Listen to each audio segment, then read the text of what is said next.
कल इमरान खान साहब ने कहा कि सदारती निज़ाम जो है वो स्टेबिलिटी लेके आता है। क्या पाकिस्तान में सदारती निज़ाम स्टेबिलिटी लेके आया? ये बड़ा अहम सवाल है और ये भी सवाल बड़ा अहम है कि क्या इमरान खान साहब अगर 2/3 अक्सरियत हासिल कर लेते हैं तो क्या वो पाकिस्तान में सदारती निज़ाम लाने की कोशिश करेंगे?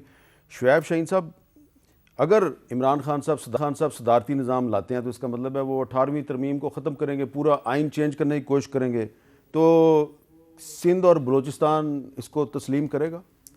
पहली बात तो ये है कि देखें, आइन को जो तरमीम का तरीक़ाकार है, अगर 2/3 मेजॉरिटी उनके पास आ जाती है तो उनके पास एक अख्तियार तो है कि ज़ाहिर 2/3 मेजॉरिटी किसके पास होगी? उसके पास होगी जो पूरे पाकिस्तान से सबसे ज़्यादा सीटें जीत के आएगा ना। वैसे तो नहीं हो सकती।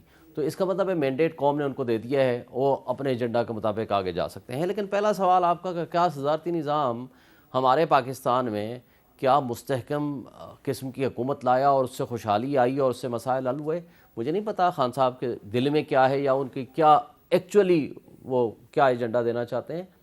लेकिन आप अयूब खान साहब से शुरू करो, वो सदर पाकिस्तान थे ना, और 62 का तो कॉन्स्टिट्यूशन उन्होंने जो बनाया था जिस तरीके से, और जो उसमें मोड़ तोड़ की 63 62 में, वो बीडी निज़ाम के ज़रिए आम आदमी को तो वोट देने का अख्तियार भी नहीं था। मेरे चचा मरहूम बीडी मेंबर थे उस ज़माने में।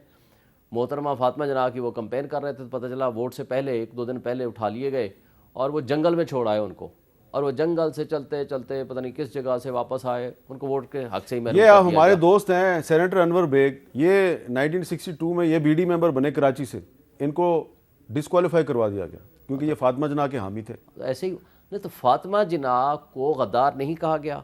फातिमा जना का मर्डर नहीं हुआ। शरीफुद्दीन पीरजादा का इंटरव्यू देख लें, उनका मर्डर हुआ। तो अब बात यह है कि अगर हमने मोहसिनों के साथ जो कुछ किया, अच्छा फिर क्या हुआ? उन्हीं के दौरे सदारत में फिर मार्शल लॉ लगा, याह्या खान थे, वो भी सदर थे।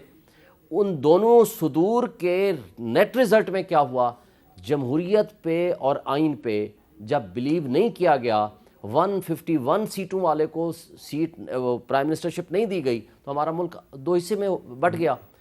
और उसके बाद अगला प्रेसिडेंट साहब आते हैं, ज़िया उल हक साहब, ऑल एंड ऑल थे, फुल एम्पावर्ड थे। क्या हुआ? मुल्क मज़ीद कमज़ोर हुआ, हमारी इकाइयाँ कमज़ोर हुई। आप मुशर्रफ साहब के पीरियड में आ जाओ, उनसे ज़्यादा ताकतवर प्रेसिडेंट और कौन था? 1 घंटे के नोटिस में जनाब जजेस को बंद कर दिया, हम सारा दिन सड़कों तो सदारती निज़ाम पाकिस्तान में कोई स्टेबिलिटी नहीं लेके आया। मेरा ख्याल है कि सिस्टम को इम्प्रूव करने की ज़रूरत है, गवर्नेंस को इम्प्रूव करने की ज़रूरत है, पॉलिटिकल स्टेबिलिटी की ज़रूरत है, कंसिस्टेंट पॉलिसीज़ की ज़रूरत है। इन चीज़ों की ज़रूरत है जिसके नतीजे में आप मुल्क को आगे अच्छा, अब आगे चलते हैं जी। सब सदारती निज़ाम आमरीत का कोड वर्ड है।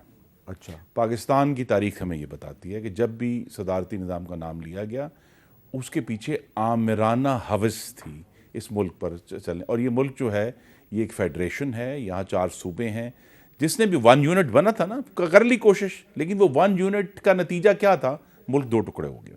तो ये सदारती निज़ाम जो इमरान खान का, ये उनकी आमराना हवस है कि जी मुझे उतार दिया और मुझे ऐसी पार्लिमानी निज़ाम नहीं चाहिए जो मुझे मेरी टर्म के दौरान मुझे जो है वो इक़्तिदार से बाहर निकाल दे। ऐसा निज़ाम मुझे नहीं चाहिए। लेकिन बात यह है कि अगर इस मुल्क को इकट्ठा लेकर चलना है तो उसके लिए ये पार्लिमानी निज़ाम ही है, सेनेट है, जिसके ज़रिए आप सारी इकाइयों को इकट्ठा रखते हैं, उनकी आवाज़ सुननी पड़ती है। अच्छा।